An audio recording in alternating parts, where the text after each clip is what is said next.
Que le Seigneur vous bénisse, très chers frères et sœurs, vous qui aimez nos petites interventions sur des sujets quelconques. Vous êtes les bienvenus dans ce petit numéro consacré à la divinité, comme nous allons l'intituler « Ces dieux avaient-ils un Dieu ?» Il y a des dieux, beaucoup de dieux, comme la Bible dit, les prophètes sont des dieux.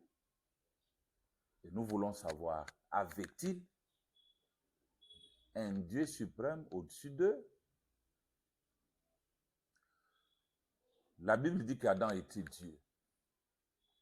Les prophètes sont des dieux. Donc nous pouvons parler d'Abraham, nous pouvons parler de Noé, nous pouvons parler de Jacob, nous pouvons parler d'Isaac, nous pouvons parler d'Ésaïe, nous pouvons parler du Seigneur Jésus, nous pouvons parler de Paul, nous pouvons parler de William Branham. Ils étaient des dieux. Maintenant, notre question ce matin, avait-il un Dieu qu'ils priaient? Avait-il un Dieu qu'ils adoraient? Avait-il un Dieu dont ils rendaient compte? Avait-il un Dieu dont ils dépendaient? Est-ce qu'au-dessus d'eux, il y a un autre Dieu? C'est ce que nous allons voir. Ce matin, nous allons commencer par la Bible et nous allons voir là où ça va nous amener. Je vais d'abord prendre quelques écritures dans la Bible pour montrer si réellement ces gens avaient un Dieu ou non. Nous allons dans Genèse 24. Nous commençons au verset 26 jusqu'au verset 27. La Bible dit ceci. Alors l'homme s'inclina et se prosterna devant l'Éternel en disant, béni soit l'Éternel, les dieux de mon Seigneur Abraham, qui n'a pas renoncé à sa miséricorde et à sa fidélité envers mon Seigneur. Moi-même, l'Éternel m'a conduit à la maison des frères de mon Seigneur. Voilà, c'est la prière d'Éliezer quand il était allé chercher à Isaac une femme qui était Rebecca. Après qu'il ait demandé un signe et qu'il ait trouvé Rebecca, il fait cette prière. Béni soit l'Éternel, les dieux de mon Seigneur Abraham.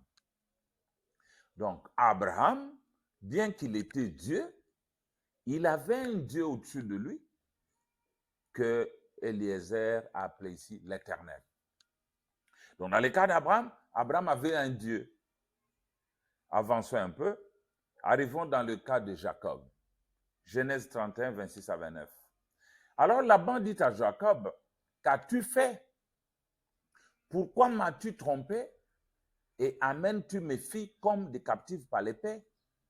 Pourquoi as-tu pris la fuite en cachette? M'as-tu trompé et ne m'as-tu point averti? Je t'aurais laissé partir au milieu des réjouissances et des chants, au son des tambourins et de la harpe. Tu ne m'as pas permis d'embrasser mes fils et mes filles. C'est en insensé que tu as agi. Ma main est assez forte pour vous faire du mal. Mais le Dieu de votre père m'a dit hier, garde-toi de parler à Jacob, ni en bien, ni en mal. Donc, alors que Jacob fouillait Laban avec ses deux femmes et ses servantes, Laban, voulant lui faire du mal, se couchait quelque part et l'Éternel lui apparaît. Il dit, ne parle en bien ou en mal à Jacob, mon fils. Maintenant, quand Laban vient, il dit, les dieux de votre père, son père c'était Isaac, et le père d'Isaac c'était Abraham. Mais Laban dit, les dieux de votre père. Donc, son père Isaac, son père Abraham avait un Dieu. Et Laban a reconnu qu'ils avaient un Dieu.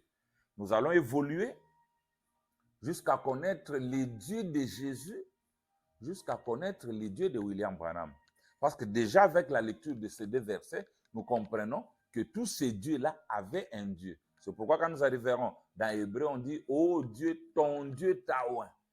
Donc, par le fait qu'ils soient Dieu, ils ne sont pas le seul Dieu, mais ils ont un Dieu au-dessus d'eux.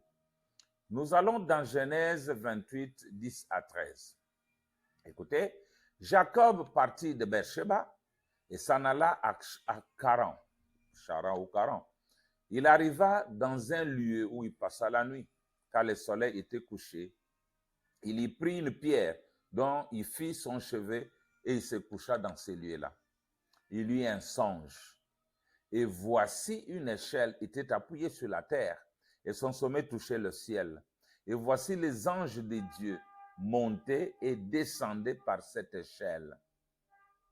Et voici, l'Éternel se tenait au-dessus d'elle. Et il dit, je suis l'Éternel, le Dieu d'Abraham, ton père, et le Dieu d'Isaac. La terre sur laquelle tu es couché, je la donnerai à toi et à ta postérité. Voilà. Quand l'Éternel apparaît à Jacob lui-même, il lui dit, je suis l'Éternel, le Dieu de ton père Abraham et le Dieu de ton père Isaac. Donc Abraham avait un père, Isaac avait un père, Jacob avait un père, avait un Dieu. Et ce Dieu-là, c'était l'Éternel. Quand nous arrivons dans Exode 3, je prendrai les citations plus tard. Dans Genèse 3, Exode 3, 13 à 17, Moïse dit à Dieu, j'irai donc vers les enfants d'Israël et je leur dirai, les dieux de vos pères m'envoient vers vous. Mais s'ils me demandent quel est son nom, que leur répondrai-je? Dieu dit à Moïse, je suis celui qui suis. Et il ajouta, c'est ainsi que tu répondras aux enfants d'Israël, celui qui s'appelle je suis m'a envoyé vers vous. Dieu dit encore à Moïse, tu parleras ainsi aux enfants d'Israël, l'Éternel, les dieux de vos pères, les dieux d'Abraham, les dieux d'Isaac et les dieux de Jacob m'envoient vers vous. Voilà mon nom pour toute l'éternité. Voilà mon nom de génération en génération. Donc, quand il se révèle à Moïse, il se révèle comme étant les dieux d'Abraham, les dieux d'Isaac, les dieux de Jacob. Ils avaient un Dieu. Leur Dieu était le Dieu de Moïse. Et pourtant, nous savons que Moïse était Dieu. Dieu avait fait de Moïse Dieu et Aaron était son prophète. Voilà que au-dessus de ça, il y avait un Dieu qui lui est apparu. Avançons un tout petit peu. Va rassembler les anciens d'Israël et dis-leur, l'Éternel, le Dieu de vos pères, m'est apparu, le Dieu d'Abraham, d'Isaac et de Jacob. Il a dit, je vous ai vu et j'ai vu ce qu'on vous fait en Égypte. Et j'ai dit, je vous ferai monter de l'Égypte où vous souffrez dans le pays des Cananéens, des Hétiens, des Amoréens, des Phéréziens, des Héviens et des Jébusiens, dans le pays où coule le lait et le miel. Voilà mes frères, nous sommes là dans l'Ancien Testament, nous comprenons qu'il y avait un Dieu. Adam était Dieu. Était-il le seul Dieu ou il y avait un Dieu au-dessus de lui? C'est ce que nous allons encore comprendre ce matin. Traversons dans le Nouveau Testament pour voir ce qui se passe. Que dit Jésus? Nous sommes dans Matthieu 22, du verset 31 au verset 32. Il dit ceci. Pour ce qui est de la résurrection des morts, n'avez-vous pas lu ce que Dieu vous a dit? Je suis le Dieu d'Abraham, le Dieu d'Isaac et le Dieu de Jacob. Dieu n'est pas un Dieu des morts, mais des vivants. Donc Jésus a confirmé qu'Abraham, Jacob, Isaac, tout ça, ils avaient un Dieu. Continuons avec l'apôtre Paul. Dans Romains 15, 5 à 6, il dit ceci. Que le Dieu de la persévérance et de la consolation vous donne d'avoir les mêmes sentiments les uns envers les autres, selon Jésus-Christ, afin que tous ensemble, d'une seule bouche, vous glorifiez le Dieu et Père de notre Seigneur Jésus-Christ. Voilà, Paul ici confirme que notre Seigneur Jésus-Christ avait un Dieu et un Père. Il dit, afin que tous ensemble, d'une seule bouche, vous glorifiez le Dieu et Père de notre Seigneur Jésus-Christ. Pourtant, Jésus était Dieu. Je peux continuer un tout petit peu jusque dans 2 Corinthiens 1, 2 à 4. Paul dit, que la grâce et la paix vous soient données de la part de Dieu, notre Père, et du Seigneur Jésus-Christ. Béni soit Dieu, le Père de notre Seigneur Jésus-Christ, le Père de miséricorde et le Père de toute consolation, qui nous console dans toutes nos afflictions, afin que, par la consolation dont nous sommes l'objet de la part de Dieu, nous puissions consoler ceux qui se trouvent dans quelque l'affliction. Voilà. Paul confirme la même chose. Et quand nous allons dans Matthieu 27, 45 à 46, depuis la 6e heure jusqu'à la 9e, il y eut des ténèbres sur toute la terre. Et vers la 9e heure, Jésus s'écria d'une voix forte, Eli, Eli, lama sabachthani, c'est-à-dire, mon Dieu, pourquoi m'as-tu abandonné? Même Jésus reconnaît qu'en lui il y avait Dieu, et quand ce Dieu-là l'a quitté, il a crié, mon Dieu, pourquoi m'as-tu abandonné? Jésus avait un Dieu. Écoutez, quand nous allons dans Jean 20, à partir du verset 11, c'est à la résurrection, Jésus ressuscite, Marie de Magdala va là-bas. Cependant, Marie se tenait dehors, près du sépulcre, et pleurait. Comme elle pleurait, elle se baissa pour regarder dans le sépulcre. Elle vit 2 anges vêtus de blanc, assis à la place où elle avait été couché le corps de Jésus. L'un à la tête, l'autre aux pieds. Ils lui dirent, « Femme, pourquoi pleures-tu » Elle répondit, « Parce qu'ils ont enlevé mon Seigneur, et je ne sais où ils l'ont mis. » En disant cela, elle se retourna et elle vit Jésus debout. Mais elle ne savait pas que c'était Jésus. Jésus lui dit, « Femme, pourquoi pleures-tu? Qui cherches-tu » Elle, pensant que c'était le jardinier, lui dit, « Seigneur, si c'est toi qui l'as emporté, dis-moi où tu l'as mis, et je le prendrai. » Jésus lui dit, « Marie !» Elle se retourna et lui dit en hébreu, « Rabouni !» c'est-à-dire maître. Jésus lui dit, « Ne me touche pas, car je ne suis pas encore monté vers mon Père. Mais va trouver mes frères et dis-leur que je monte vers mon Père et votre Père, vers mon Dieu et votre Dieu. » Marie de Magdala a annoncé aux disciples ce qu'elle avait vu, qu'elle avait vu le Seigneur et qu'il lui avait dit ces choses. Voilà, le Seigneur Jésus, en ressuscitant, montre qu'il va vers son Dieu, qui est aussi notre Dieu, vers son Père, qui est aussi notre Père.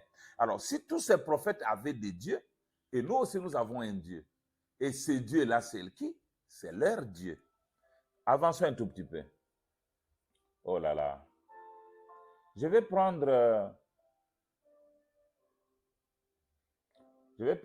quelque chose dans Dieu dévoilé, prêché le 14 juin 87, paragraphe 87.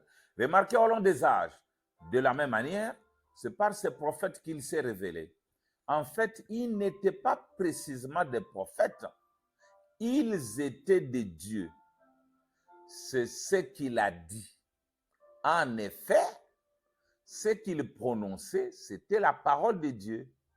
Ils étaient la chair dans laquelle Dieu était voilé. Ils étaient des dieux. Jésus lui-même a dit, comment pouvez-vous me condamner quand je dis que je suis le Fils de Dieu? Alors que votre propre loi dit que ceux à qui la parole de Dieu est venue étaient des dieux. Voilà. Dieu siège au milieu de Dieu. Dieu a oint Dieu. Ils étaient des dieux, c'est vrai. Les prophètes étaient des dieux. Mais il y avait un Dieu suprême au-dessus d'eux. Avant que je prenne une autre citation, allons d'abord dans la brèche. Nous allons voir ce qu'était Adam. Adam était Dieu, mais quelle sorte de Dieu? Et qu'est-ce qu'il y avait au-dessus de lui? Je suis dans la brèche prêchée le 17 mars 63. Je peux commencer au paragraphe 99, 99. Maintenant, quand Adam a péché d'avoir écouté les raisonnements de sa femme, au lieu de s'en tenir à la parole de Dieu, voilà ce qui a fait pécher Adam. Sa femme a raisonné avec Satan, puis elle a présenté le produit à Adam, et Adam a abandonné la parole et a tout vendu. Il a aussi perdu son héritage quand il a perdu la communion qu'il avait et son droit à la vie. Souvenez-vous, le jour où tu en mangeras, ce jour-là tu mourras. Et quand il a perdu sa vie, il a perdu aussi son héritage dans la vie parce qu'il avait autorité complète et suprême sur la terre. Sur la terre. Il était Dieu de la terre. Dieu est le Dieu de l'univers partout. Mais son fils avait cette terre sous sa propre autorité. Il pouvait prononcer, il pouvait donner des noms, il pouvait déclarer, il pouvait arrêter la nature, il pouvait faire tout ce qu'il voulait, voyez. Mais quand il a fait cela, il a perdu son héritage. Donc, Adam était Dieu, le Dieu de la terre. Et la parole par William Branham dit que au-dessus de lui, il y avait le Dieu suprême, le Dieu de tout l'univers, partout. Donc, avec ces notions, nous allons comprendre maintenant ce que nous allons dire après. Et puis, je reviendrai à la Bible. Prenons la parole. Quand William Branham était dans la forêt, il a vu un aigle qui avait attiré son attention. Il a commencé à parler à cet aigle, etc. Maintenant, dans question-réponse numéro 3 du 30 août 64, à partir du paragraphe 344, il dit ceci. J'étais là poussé de cris. J'avais déposé mon fusil par terre et je faisais le tour de l'arbre en criant « Gloire à Dieu, loué soit l'Éternel » en tournant et autour de l'arbre comme ça. Je m'en donnais vraiment à cœur joie. Là-haut, tout seul, il n'y avait que le Seigneur et moi. Vous savez. Et au bout d'un moment, cet aigle est sorti des broussailles et il m'a simplement regardé. J'ai pensé, eh bien, tu n'aimes pas ça? C'est Branham qui parle à l'aigle. Tu n'aimes pas ça? J'ai dit, mon vieux, j'adore le même Dieu qui t'a créé toi. Vous voyez? Il a simplement cligné ses grands yeux grisâtres et il a regardé vers moi et moi qui criais comme ça. Donc, le Dieu de Branham, le Dieu que Branham adorait, c'est le Dieu qui a créé l'aigle. C'est le Dieu qui a créé tout l'univers, toutes les planètes. Donc, il avait un Dieu qu'il adorait. Et Jésus avait un Dieu qu'il adorait. Jésus chantait des cantiques. Jésus priait. Il priait qui? Il priait ce Dieu-là. Branham adorait. Il chantait des cantiques. Il adorait ce Dieu-là. Adam, la même chose. Moïse, la même chose. Et nous tous, la même chose. Bon, voyons maintenant les noms de ces dieux-là, les dieux de William Branham. Parce que quand nous irons loin, nous allons trouver que le Dieu de Jésus, c'était Jésus. Parce que Branham dit, il y avait Jésus dans Jésus. Le Père avait pris son nom, il a donné au Fils. Il priait le Père qui était en lui, s'appelait Jésus. Bon, son corps était aussi Jésus. Voyons maintenant celui qui est en William Branham, celui qu'il priait. Il avait quel Dieu? Est-ce que Branham avait un Dieu?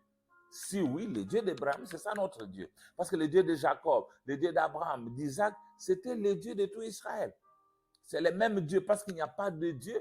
Nous ne sommes pas des polythéistes. Écoutez ça. Je suis dans les esprits séducteurs, prêché le 24 juillet 54. C'est le jour où Joseph Branham fut consacré parmi d'autres bébés. Écoutez maintenant, quand William Branham arrive à Joseph, quelle prière il fait. Je suis au paragraphe 23. Frère Glenn Funk, il a ses 3 petits-enfants à faire consacrer au Seigneur. Bon, espace non enregistré sur bande. Frère Branham consacre des bébés. Une petite penderie, tout là-bas, au nord du pays. Tu m'as promis cet enfant. Il parle maintenant de Joseph. Tu m'as promis cet enfant, Père. Puisse tes bénédictions reposer sur lui. Joseph, mon garçon, je te donne à Dieu. Et puisse ta vie être une bénédiction. Puisses-tu être prophète, Joseph. Puisse la grâce de Dieu reposer avec toi. Écoutez, puisse le Dieu de ton Père, le Seigneur Jésus-Christ, te bénir à jamais. Faire de ta vie une bénédiction pour les autres. Au nom de Jésus-Christ, je les bénis. Amen. Voilà, quand il arrive à Joseph, il ne se limite pas seulement à le remettre à Dieu, il précise même ce Dieu-là. Qui est-il? Qui est le Dieu de William Branham? Joseph, mon garçon, je te donne à Dieu et puisse ta vie être une bénédiction. Puisses-tu être prophète, Joseph. Puisse la grâce de Dieu reposer avec toi. Puisse les dieux de ton père, comme on disait, les dieux d'Abraham, les dieux de Jacob, les dieux d'Isaac, les dieux du Seigneur Jésus. Mais maintenant, il dit, puisse les dieux de ton père. Qui? Les dieux d'Abraham. Puisse les dieux de ton père, le Seigneur Jésus-Christ, te bénir à jamais, faire de ta vie une bénédiction pour les autres. Au nom de Jésus, je les bénis. Amen. Donc, vous voyez, nous devons connaître avec précision qu'au-dessus de tous ces dieux, il y a un Dieu de tout l'univers. Les dieux qui oint des dieux. C'est pourquoi quand nous arrivons dans 1 Corinthiens 11, ceux-là qui étaient des dieux, ils remettent le royaume au Père, le Père de tous, les dieux de l'univers, afin que ce Dieu-là soit le tout en tous, pour que nous puissions l'adorer en nous, son lieu d'adoration. Je crois que dans le numéro prochain, nous allons parler du seul lieu d'adoration où Dieu est adoré aujourd'hui. Voilà. Donc, pourquoi la petite Bethléem du 14 décembre 63, 125, Branham dit ceci. 125, ok, je peux seulement prendre 127 rapidement pour ne pas prendre trop de temps. Il dit ceci. Je n'adore pas un juif. J'adore Dieu quand j'adore Jésus-Christ. Je n'adore pas une fiction ou une certaine chose historique. J'adore Jésus-Christ, la présence de Jésus-Christ maintenant même, c'est-à-dire sa parole qui est manifestée dans cet âge. Jésus avait un Dieu qu'il adorait. William Branham avait un Dieu qu'il adorait. Adam avait un Dieu qu'il adorait. Moïse avait un Dieu qu'il adorait. Abraham, Jacques, Jacob, Isaac, tous ces gens avaient un Dieu qu'il adorait. Et ce Dieu-là, c'est le seul Dieu. Comme nous allons voir maintenant, nous ne sommes pas des polythéistes. Tel avec un Dieu qu'il adore, l'autre avec un autre Dieu qu'il adore. Non, tous, nous adorons un seul Dieu. Celui qui a dit, je suis jaloux. Je ne permettrai pas que vous puissiez avoir d'autres dieux devant ma face. C'est ce Dieu-là qui a créé toutes choses. C'est lui qui fait des prophètes, c'est Dieu. Lui est au-dessus de tout. Comme Joseph en Égypte, le trône de Pharaon était resté au-dessus de lui, quand bien même tout fléchissait genoux devant lui. Mais il y avait un Dieu au-dessus de lui, qui était Pharaon, en type bien sûr. Alors, si nous allons dans Jean 4, oh là là, Dieu donne la loi. Quelle est cette loi?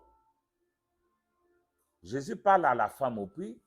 Il lui montre que le temps vient où les vrais adorateurs adoreront leur Père. Donc celui qui habitait en eux tous là, c'est le Père. Ils adoreront le Père en esprit et en vérité. Il dit, l'heure vient, elle est déjà venue, où les vrais adorateurs adoreront le Père en esprit et en vérité. Car ce sont là les adorateurs que le Père demande. Dieu est esprit et il faut que ceux qui l'adorent, l'adorent en esprit et en vérité. Peuple de Dieu, n'ayez pas plusieurs dieux. Il n'y en a pas plusieurs. Un seul adorable, le Père de tous. Le Père d'Abraham, le Père d'Abraham, le Père de Jacob, le Père d'Isaac, le Père de Moïse, le Père de Paul, le Père de Jésus, le Père de William Branham. C'est celui-là qui vient par la dispensation du Saint-Esprit habiter en vous pour que vous puissiez l'adorer et le prier. Je crois que nous arriverons à cette citation. Dans Exode 20, 1 à 3, alors Dieu prononça toutes ces paroles en disant, « Je suis l'Éternel ton Dieu, qui t'ai fait sortir du pays d'Égypte, de la maison de servitude. Tu n'auras pas d'autre Dieu devant ma face. N'aie pas d'autre Dieu, je suis l'unique qui se révèle en vous, qui se révèle en moi. Vous devez avoir la révélation de qui est ce Dieu-là, le seul acteur qui peut changer de forme, qui ne change jamais sa nature. Il est le seul Dieu. Ne sois pas polythéiste, sinon tu seras idolâtre et rejeté de la présence de Dieu. Dans Marc 12, 28 à 31, ça c'est Jésus qui parle. Un des scribes qui les avait entendus discuter, sachant que Jésus avait bien répondu aux Sadducéens, s'approcha et lui demanda, « Quel est le premier de tous les commandements ?» Jésus répondit, « Voici le premier. Écoute Israël, le Seigneur, notre Dieu, est l'unique Seigneur. » C'est ça le premier commandement. « Et tu aimeras le Seigneur ton Dieu de tout ton cœur, de toute ton âme, de toute ta pensée et de toute ta force. Voici le second, tu aimeras ton prochain comme toi-même. Il n'y a pas d'autre commandement plus grand que cela. » Le tout premier commandement, c'est ça. Je suis l'Éternel, le Seigneur. Tu n'auras pas d'autre Dieu devant ma face. Faites attention au polythéisme. Le seul Dieu qui agit depuis l'Éden, celui qui agit jusqu'à ce jour en Occident. Et c'est le même qui est avec nous, qui habite en nous par le Saint-Esprit. Quand vous allez dans Éphésiens 4, 5 à 6, il est dit, il y a un seul Seigneur, une seule foi, un seul baptême, un seul Dieu et Père de tous, qui est au-dessus de tous, qui est parmi tous, qui est en tous. Au-dessus de tous, dans la paternité, c'est le seul Dieu, qui est parmi tous, Emmanuel, le même Dieu, et qui est en tous, aujourd'hui, le Saint-Esprit, l'unique Dieu. Nous n'en avons pas 2, 3, 4, 5, 6, 6 dieux. Non, frère. C'est ainsi que dans le discours d'un frère, William Branham dit, il parlait avec un autre juif, qui lui dit, non, vous ne pouvez pas couper notre Dieu en 3 morceaux et les donner à un juif. Ça ne peut pas marcher. Les juifs connaissent qu'il n'y a qu'un seul Dieu. Quand bien même ils l'ont loupé à cause de la manifestation dans la chair. Mais ils connaissent ces commandements-là. Vous ne pouvez pas prendre un Dieu que vous coupez en Père, Fils et Saint-Esprit et puis vous donner ça à un juif. Il dit, il ne peut pas le prendre. Donc, je m'abstiens de vous lire des citations parce que je voulais que la vidéo soit très courte. C'est ça, il dit, vous ne pouvez pas couper Dieu en 3 morceaux et les donner à un juif. Vous pouvez les lire dans La Divinité expliquée ici, du 25 avril 61 à partir du paragraphe 130. Vous pouvez aussi les lire dans Questions-réponses sur les Hébreux, partie 1, du 25 septembre 57, en commençant au paragraphe 134 et nous descendons. Donc, vous voyez, mes frères, nous avons un seul Dieu. C'est pourquoi chaque fois qu'on me dit, non, vous vous adorez tel, je dis non, j'adore leur Père. Je n'adore pas Branham, je n'adore pas Jésus fils, je n'adore pas Moïse, j'adore les dieux qu'eux ont adorés. J'adore leur Père, parce qu'aujourd'hui, c'est le temps de l'adorer, lui, le Père. Après avoir fait son théâtre, ils ont pris le royaume, ils ont remis au Père, afin que Dieu soit le tout en tous. Voilà la dispensation du Saint-Esprit. Vous pouvez dire Abraham est Dieu, je dis Amen. Jésus est Dieu, Amen. Moïse est Dieu, Amen. Adam est Dieu, Amen. Abraham est Dieu, Amen. Mais est-ce que je les adore eux ou j'adore leur Père qui habitait en eux? Voilà le Dieu que j'adore. Vous voyez mes frères? Donc je n'ai pas le temps de beaucoup lire dans Messieurs, c'est le signe de la fin, suivez ça. Prêché le 30 décembre 62, paragraphe 290, nous descendons, il dit ceci. Nous avons les baptêmes d'eau, c'est tout embrouillé, c'est vrai. L'un asperge, l'autre verse de l'eau, l'un prend Père, Fils et Saint-Esprit, l'autre prend ceci, l'un baptise 3 fois en avant, une fois pour un Père, un Dieu appelé Père, une fois pour un Dieu appelé Fils, et une autre fois pour un Dieu appelé Saint-Esprit. L'autre dit, vous êtes dans l'erreur, vous devez baptiser ainsi 3 fois en arrière. Et oh, quel gâchis. Mais il y a une fin à tout cela, car il n'y a qu'un seul Dieu, et son nom est Jésus-Christ. Et il n'y a sous le ciel aucun autre nom. Il n'y a pas un seul passage de l'Écriture, n'importe où dans la Bible, où quelqu'un était une fois baptisé autrement que dans le nom de Jésus-Christ. Pas une seule fois. Quelqu'un faisant partie de la nouvelle Église, où l'Église de Jésus-Christ se fait asperger, reçu de l'eau qu'on ait versée sur lui ou quoi que ce soit d'autre. Il n'y a pas une seule fois une cérémonie, on est fait, je te baptise au nom du Père, Fils et Saint-Esprit. Donc là, je vais parler plus tard, je parlerai aussi du baptême, pour montrer que le seul vrai baptême, c'est dans les titres, c'est au nom du Père, du Fils et du Saint-Esprit. Ce qui confirme que le baptême au nom de Jésus-Christ, c'est ça le seul vrai baptême qui respecte Père, Fils, Saint-Esprit, Père, Seigneur, Fils, Jésus, Christ, Saint-Esprit. Voilà. Donc, je vais vouloir peut-être terminer avec exposé des 7 âges. On commence au paragraphe 4, page 112. Je voulais dire, exposé chapitre 4, en anglais page 107, en français 112, paragraphe 1. Il dit ceci.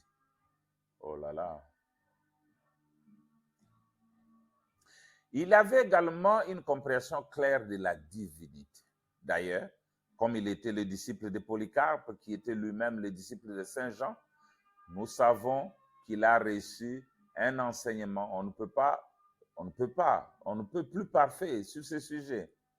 Des Anténicénaires, Nicène Pharos, volume 1, page 412, nous rapporte la déclaration suivante, qu'il aurait faite au sujet de la divinité. Toutes les autres expressions sont également des titres d'un seul et même être, le Seigneur de puissance, l'Éternel, le Père de tous, le Dieu Tout-Puissant, le Très-Haut, le Créateur, le Constructeur et d'autres ne sont pas le nom, ne sont pas les noms et les titres d'une succession d'êtres différents, mais d'un seul et même être. Il dit clairement que ces expressions ne sont que des titres comme Rose de Saron, l'étoile brillante du matin, le plus beau d'entre 10 000, etc. Et il n'y a qu'un seul Dieu, son nom, c'est le Seigneur Jésus-Christ. Il continue là-bas, il dit oui, s'il y avait 3 dieux, vous pourrez bien baptiser pour un Père, là je suis à la page 28, un Fils et un Saint-Esprit. Mais la révélation donnée à Jean avait, il n'y a qu'un seul Dieu et que son nom est Seigneur Jésus-Christ. Bientôt nous terminons dans quelques secondes. Et que l'on baptise pour un Dieu est un seul. C'est pour cela que Pierre a baptisé comme il a fait à la Pentecôte. Il devait être fidèle à la révélation qui était que toute la maison d'Israël sache donc avec certitude que Dieu a fait à la fois Seigneur et Christ. C'est Jésus que vous avez crucifié. Le voilà, le Seigneur Jésus-Christ. À la page 324, pour terminer, oh là là, il y a pas mal de choses que nous devons lire, mais nous allons peut-être les dire quand nous allons aborder le sujet du baptême. Nous allons continuer pour développer tout ça. Donc, mes frères, le christianisme n'est pas une religion polythéiste. Tout comme les Mahométans, ils adorent un seul Dieu. Nous adorons un seul Dieu. Si vous avez un Dieu pour celui-ci, un Dieu pour celui-là, vous êtes dans le faux. Dieu a fait de ses prophètes des dieux, mais ces dieux-là dépendaient d'un Dieu. Et c'est lui qui faisait le travail. C'est pourquoi dans Jean 5, 19, Jésus pouvait dire, je ne fais pas ces œuvres par moi-même, ce que le Père fait, c'est ce que je fais aussi. Donc, mes frères, si cette petite vidéo vous a béni, voudrez-vous la partager avec quelqu'un d'autre qui a peut-être des idées polythéistes pour qu'il puisse changer, savoir que c'est toujours le même Dieu qui a créé l'univers entier, qui commençait à faire son travail jusqu'au temps de la fin. Il peut changer de forme, mais il ne change pas de nature. Quand nous parlerons du baptême, nous parlerons aussi du lieu d'adoration, nous allons développer certaines notions qui sont restées et utiliser les citations que nous avions préparées pour vous. Du reste, nous vous aimons. Que le Seigneur vous bénisse et que sa paix puisse régner dans vos cœurs. À la prochaine. Merci. Bye.